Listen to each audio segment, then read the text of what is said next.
Hello, മന്ന വീഡിയോയിലേക്ക് ഹൃദ്യമായ സ്വാഗതം. ഇന്ന് ശകലം ടിപ്സൊക്കെ ഒന്ന് പറഞ്ഞു തരാമെന്ന് ഓർത്തുകൊണ്ടാണ്.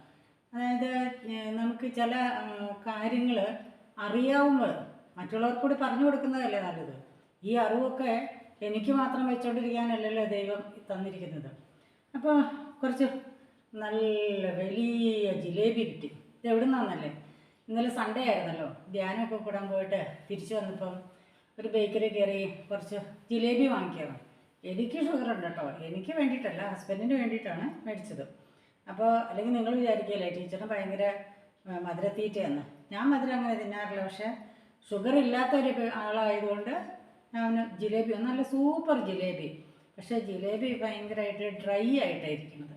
ജിലേബി എപ്പോഴും നല്ല സോഫ്റ്റ് ആയിരിക്കണം, സോഗി ആയിരിക്കണം. ഇത് കൊള്ളപ്പാച്ചപ്പൊക്കെ പോലെ അല്ലെങ്കിൽ റസ്കോ ബിസ്ക്കറ്റ് പോലെ കറുകറാന്ന് കടിക്കാൻ അത്ര സുഖമില്ലാത്തതുകൊണ്ട് കൊണ്ടുവന്നപ്പം അത്ര ഇഷ്ടപ്പെട്ടില്ല. കാണാൻ നല്ലതാണെങ്കിലും തിന്നാൻ സുഖമില്ല. അപ്പോൾ ഇനി ഇത് എന്തിനാ തിന്നാൻ വാങ്ങിച്ചതല്ലേ, അപ്പോൾ തിന്നാനുള്ള മാർഗം എന്താണെന്ന് നോക്കി. ഈ ജിലേബി ഞാൻ ഒരെണ്ണം എടുത്ത് ഒരു പാത്രത്തിൽ വെച്ച് ഒന്ന് ലൈറ്റായിട്ട് മൈക്രോവേവ് ചെയ്തു. ലൈറ്റായിട്ട്, ഹാർഡായിട്ട് ചെയ്യരുത്, കുറച്ച് നേരം, വളരെ കുറച്ച്, ഒരു അര മിനിറ്റ്, 1 മിനിറ്റ്. അപ്പോൾ ഇത് നല്ല സോഫ്റ്റായി. അപ്പോൾ ടപ്പയെന്ന് ചിലവായി. അല്ലെങ്കിൽ കടിക്കാൻ ബുദ്ധിമുട്ടുള്ളതും വലിയ രുചിയില്ലാത്തതുമായിട്ട് ഫീൽ ചെയ്ത് വെച്ചിരുന്ന് പോയതിനെ. അപ്പോൾ ജിലേബി ഇങ്ങനെ വരുന്നത് എന്തുകൊണ്ടാണെന്നറിയോ? ജിലേബി ഉണ്ടാക്കിയിട്ട് പഞ്ചസാര പാനിക്കകത്തേക്ക് ഇടുന്നത്, പഞ്ചസാര പാനിക്കകത്തേക്ക് ഇടുമ്പോൾ പഞ്ചസാര പാനി ഇങ്ങനെ ഒരു നൂൽ പരുവമായിരിക്കണം. അത് ശക്കലം കൂടെ പരുവം കൂടിപ്പോയി, അങ്ങനെ ഇച്ചിരി കട്ടിയായിട്ടാണ് വരുന്നതെങ്കിൽ ഇതുപോലെ ഹാർഡായിട്ട് വരും. അപ്പം അത് കളയേണ്ട കാര്യമില്ല, ബേക്കറിക്കാരെയും കുറ്റം പറയേണ്ട കാര്യമില്ല, അങ്ങനെയൊക്കെ സംഭവിക്കുമല്ലോ. അപ്പോൾ ഇതുപോലെ ഒന്ന് ചൂടാക്കിയാൽ മതി.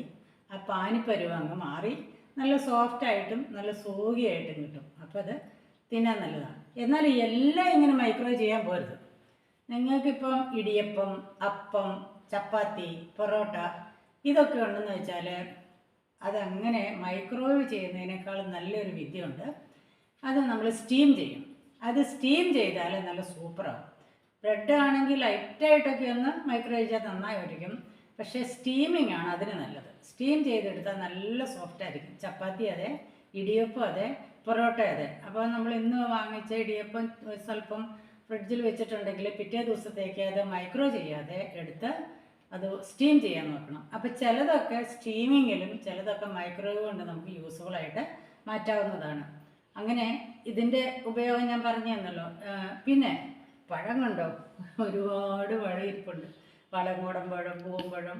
അപ്പോൾ പണ്ടത്തെ പോലെയല്ല, ഒരു പഴമൊക്കെ ഉണ്ടെങ്കിൽ പണ്ടൊക്കെ കൂട്ടുകുടുംബമായിരുന്നല്ലോ.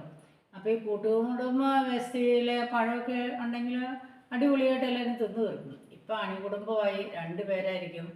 അതുകൊണ്ട് പിന്നെ അയൽവക്കത്ത് കൊണ്ട് കൊടുക്കാമെന്ന് വെച്ചാൽ ഇപ്പം അങ്ങനെ അയൽവക്ക സംസർഗമൊക്കെ കുറവല്ലേ, വളരെ കുറച്ച് ആളുകളെ അങ്ങോട്ടും ഇങ്ങോട്ടും പോവുള്ളൂ. കൊറോണ കഴിഞ്ഞപ്പോൾ എല്ലാവരും അപ്പനായി. പിന്നെ എവിടെയെങ്കിലുമൊക്കെ പോയപ്പം കൂടുതൽ മക്കളൊക്കെ ഉള്ള വീടുകളിൽ പോവുകയാണെങ്കിൽ അവർക്ക് കൊണ്ട് കൊടുക്കും.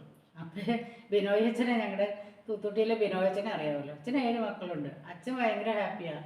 അപ്പോൾ അച്ഛന് ഞങ്ങളിങ്ങനെ ഞങ്ങൾക്ക് ലാവിഷായിട്ടുള്ള സാധനങ്ങളൊക്കെ കൊടുക്കും, അവർ ഭയങ്കര ഹാപ്പിയാണ്. അങ്ങനെ നമുക്കുള്ള സാധനങ്ങളൊക്കെ അത് ആവശ്യമുള്ളവർക്കൊക്കെ ഒന്ന് ഷെയർ ചെയ്യാനും കൂടെ ഒരു സന്മനസ് നിങ്ങൾക്കുണ്ടായിരിക്കും. അടുത്ത വീഡിയോയിൽ ഈ പാളയംകോടൻ ഒരുപാട് ഇരിപ്പുണ്ട്, അതെങ്ങനെ ദാനം ചെയ്ത് കഴിഞ്ഞിട്ടുമുണ്ട്.